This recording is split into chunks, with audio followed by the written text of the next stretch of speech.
بسم الله الرحمن الرحیم. سلامونه او نیکې هیلې قدرمنو زده کوونکو، تاسو ته بیا هم ښه راغلاست. دویمه هیله لرم چې جوړ او روغ به یاست. نو څنګه چې زموږ تېره ورځ د ساونډز په اړه باندې بحث کړی وو، پلی بک مو هم ویلی وو، ریکارډینګ مو هم ویلی وو.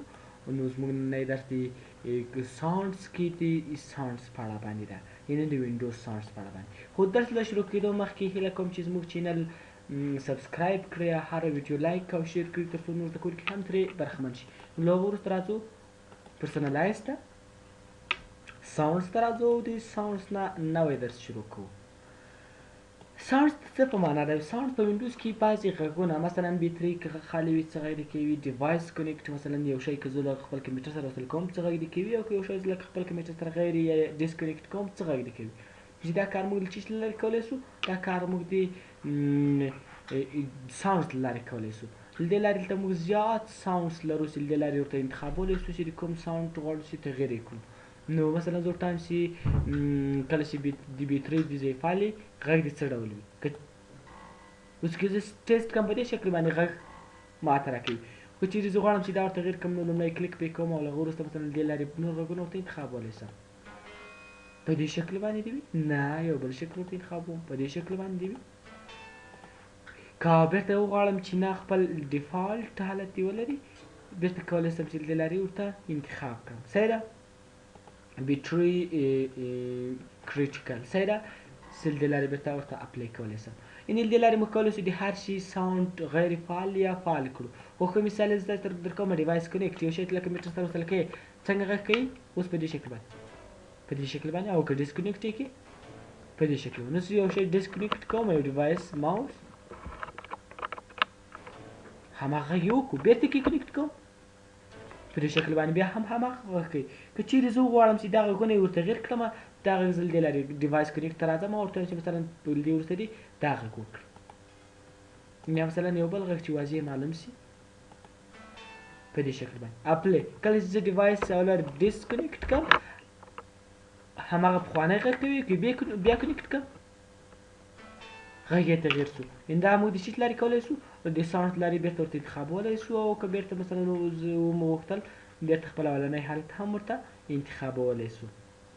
خپل اولنی حالت لومړی به پیدا کوو، ډسکور چېرته و خیر تاسو به یې دلته پیدا کړئ، له وروسته به یې ورته انتخاب کړئ او پلی به یې کړئ. صحیح ده؟ چې دا موږ د ډیوایس کنیکټ او ډیوایس ډسکنیکټ لپاره کارولی شو. له هغه وروسته مثلا موږ لرو د نور رقمه مثلا په اتومات ډول کمپیوټر یې ورتغیروي، چې ټول کمپیوټر سره دلته به له وینډوز سره ثبت شوي وي، کولی شي له هغو نه ګټه واخلي. هر یو چې دې خوښ وي هغه کولی شي له دې لارې ورته انتخاب کړي. که وینډوز ډیفالټ حالت ورته انتخاب کړي، د وینډوز هغه عادي حالت ته چې کمپیوټر یې کاروي. که چېرې مثلا ته غواړې چې له ځان سره یو دانه په همدې شکل په دې سچیم کې ثبت کړي، ساونډ سچیم چې تر اوسه پورې دا ټول د کمپیوټر اصلي دي چې ورسره ثبت شوي دي. که ته غواړې ثبت یې کړې، لومړی په یو څو شیانو کې تغیرات راولې، مثلا دا تغیر کړه، اپلی کړه، مثلا په دې شکل باندې دا هم تغیر کړه، په دې شکل باندې مثلا بعضې نور هم تغیر کړل. دې لارې دلته موږ زیات ساونډز لرو چې له دې لارې تغیرولی شي، اپلی کړه. او تر اوسه پورې موډیفاید تغیرات راغلي. که غواړې دا له ځان سره ثبت کړي، کولی شي دا له ځان سره ثبت کړي. په څه نوم باندې؟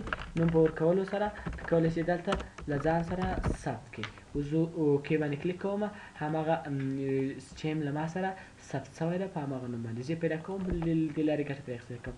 که چېرې غواړم چې ډیلیټ یې کړم، بېرته ډیلیټ باندې کلیک کوم او یس کوم. یې له دې وروسته څنګه کېږي؟ اتومات ډول هماغه سچیم چې ما دلته ثبت کړی ده ډیلیټ کېږي. او بل که مثلا ته غواړې چې خپله یو ساونډ ورته راولې، یو غږ ورته راولې، لکه ته وایې چې ډیوایس کنیکټ لپاره زه خپله یو غږ راولم، بیا به براوز ته ځې، براوز ته په تلو سره به یو ساونډ پیدا کوي تر څو ګټه ترې واخلي. خو د ساونډ لپاره شرط دا ده چې ته به هغه ولرې ډبلیو ای وي فارمټ ته تغیر کوې، هغه ته به یې کنورټ کوې، له هغه وروسته ته کولی شې چې ګټه ترې واخلې. ډبلیو ای وي ته کنورټ کولو لپاره به زه تاسو ته یوه طریقې در وښیم، او له هغو وروسته تاسو هغه کولی شئ چې کنورټ یې کړئ.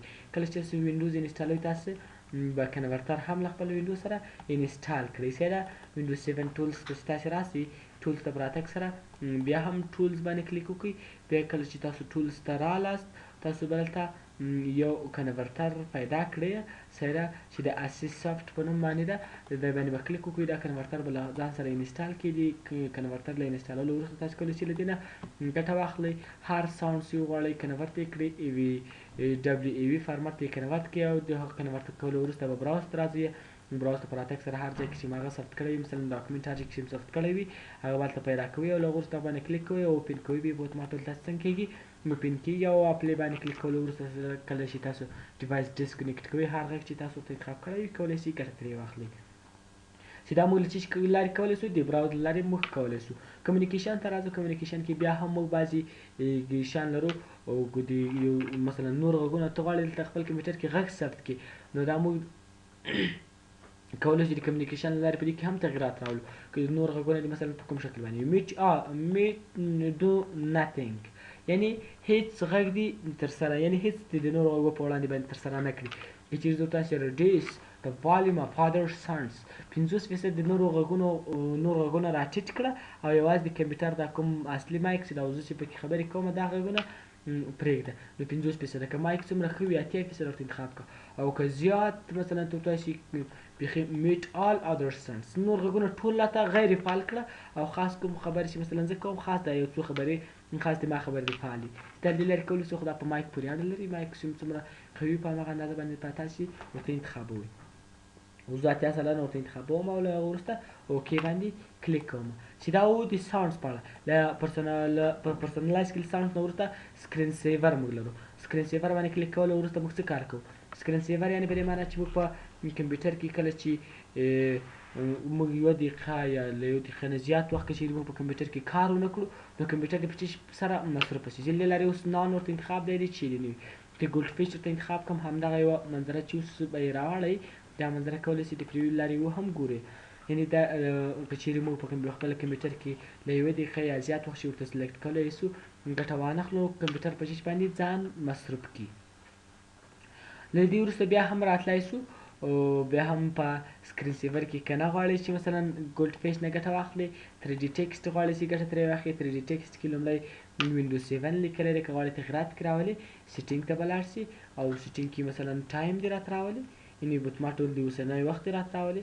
کسټم ټیکسټ غواړئ خپله یو شی ورته ولیکئ هر څه چې مثلا غواړئ چې ورته ولیکئ ورته لیکلو وروسته به اوکې باندې کلیک وکړئ. اوس همدا لیکنه تا ته راړئ. کله چې په یو دقیقه په کمپیوټر کې کار ونه کړئ دا لیکنه تا ته راړئ. که غواړئ نور سیټینګ یې هم تغیر کړئ چوز فونټ د دې فونټ ور تغیر کړئ یعنې په بل فونټ سره په بل سټایل سره د دا لیکنه سوي وي نو چوز فونټ ته په راتګ سره کولی شئ مختلف فونټونه له دې لارې ورته انتخاب کړئ. هر فونټ مثلا بولډ دې وي بولډ او ایټالیک دواړه دې وي اوکې کوئ. هغه وروسته مثلا ریزولوشن دې څنګه وي لا ریزولوشن یا های ریزولوشن دې ولري. ریزولوشن های ورته انتخابوئ تر څو کیفیت یې ښه راشي. سایز دې مثلا کوچنی دې وي که غټ وي مثلا زه تاسې کوچنی سایز دې ډېر کوچنی وي. اوس د هماغه لیکنې سایز ډېر کوچنی ده. که چېرې زه سیټینګ ته راسم او لارج ورته انتخاب کړم یعنې غټ دې وي بیا پریویو ته په راتګ سره هماغه لیکنه غټه ماته ښکاري. له هغه وروسته مثلا موږ لرو روټیشن سپیډ په کومه اندازه باندې روټیشن وکړي یعنې تیز دې وي که سلو دې وي. زه ورته چې فاسټ دې وي اوس یې حرکات تیز دي.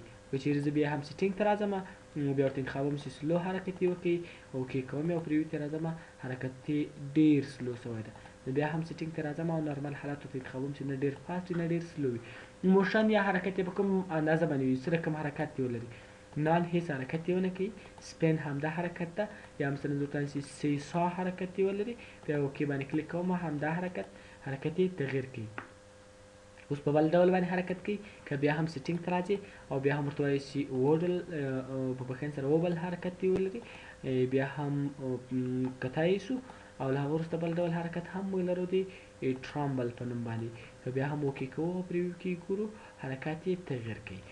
بیا هم سیټینګ ته په راتګ سره کولی شو چې سرفیس سټایل ورته انتخاب کړو. سلیکټ کالر دې مثلا یو رنګ ورته انتخابوئ رنګ دې تغیر شي کوم رنګ دې مثلا زما چې سور رنګ دې ولري اوکې کوم بیا هم اوکې باندې کلیک کوم. که چېرې زه پریویو ته راسم رنګ یې اتومات څنګه کېږي سور کېږي. هر رنګ چې ته وغواړئ ورته انتخابولی شي. یا مثلا زه ورته چې نه د رنګ په ځای د ټکسچر ورته راشي صحیح ده چیرې ورته راشي د رنګ په ځای د مثلا ټکسچر ورته راشي. بیټماپ فایل مثلا زه په پکچرز کې ګورم که چېرې ما سره بیټماپ فایل نه وي نو زه به لومړی یو فایل بیټماپ ته کنورټ کوم. له وروسته ګټه ترې اخیسته پکچرز ته راځم. پکچرز ته په راتګ سره مثلا په دې نیو فولډر کې همدا نوم چې ده تاسو باید بیټماپ ته لومړی تغیر کړم. بیټماپ ته څه رقم تغیر کولی شو ایډیټ ته په راتګ سره دا په راتلونکي درسو کې بیا وایو هم بیا هم سیواس ته راځم.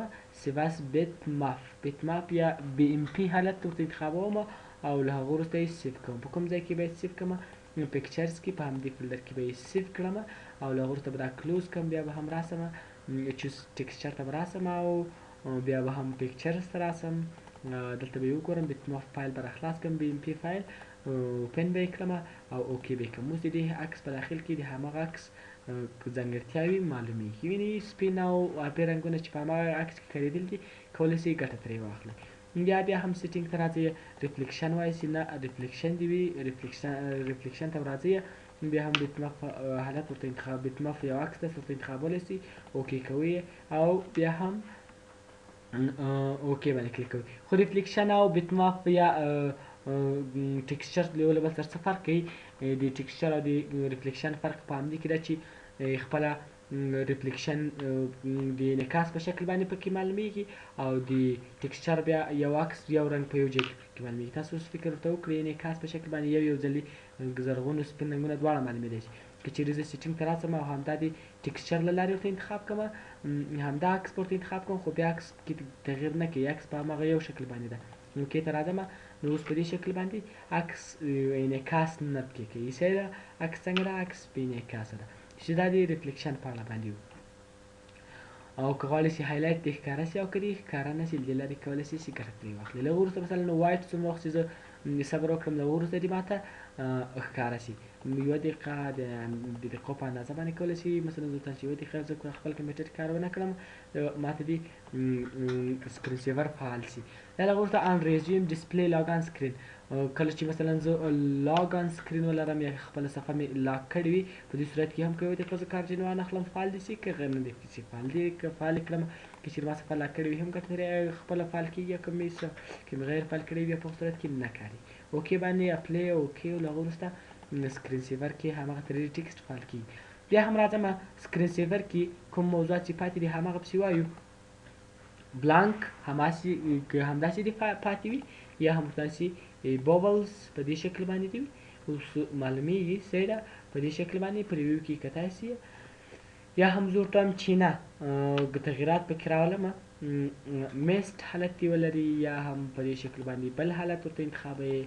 دې لارې کولی شي چې مختلف حرکات ورته انتخاب کړئ و خپلې ډیسکټاپ صفحې ته.